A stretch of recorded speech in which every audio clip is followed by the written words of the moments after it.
นิทานแสนม่วนนิทานเรื่องรถถีบของกิน้อย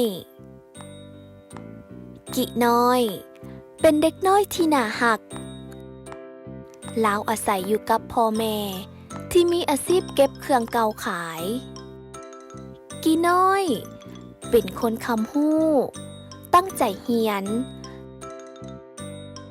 และช่วยเหลือเวียกพ่อแม่ทุกอย่างตามที่ลาวช่วยได้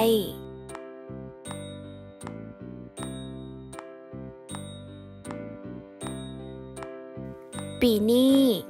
กิน้อยเฮียนอยู่ห้องป .2 แล้ว พวกหลานเดเขาเฮียนห้องใดกิน้อยได้ย่างไปโรงเรียนทุกมื้อต่างกับหมู่ของลาวที่ขี่รถถีบไปโรงเรียนย้อนว่าพ่อแม่ของลาวบ่มีเงินซื้อรถถีบให้ทุกมื้อพ่อของลาวสังเกตเห็นลาวแนมเบิงหมู่ขี่รถถีบไปโรงเรียนด้วยสายตาที่ง่วมเหงา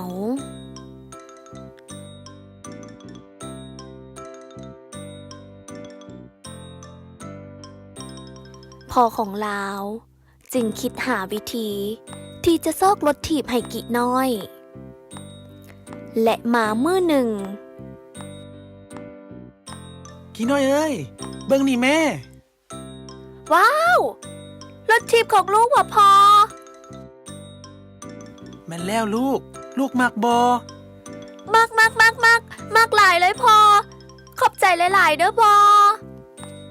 บ่เป็นหยังลูก ลูกฮักพ่อที่สุดเลย นับแต่มื้อนั้นมา กิน้อยก็บ่ได้ย่างไปโรงเรียนอีกแล้วย้อนว่าลาวมีรถถีบคือหมู่ถึงแม้นว่ามันจะบ่แม่นรถถีบใหม่แต่ลาวก็ภูมิใจเพราะเป็นรถที่พ่อของลาวแปลงให้เป็นจังใดน้องๆสำหรับนิทานเรื่องรถถีบของกิน้อยและน้องๆเด๋มีรถถีบคือกันกับกิน้อยบอพบกันใหม่ในโอกาสหน้าสำหรับมื้อนี้สบายดีบ๊ายบาย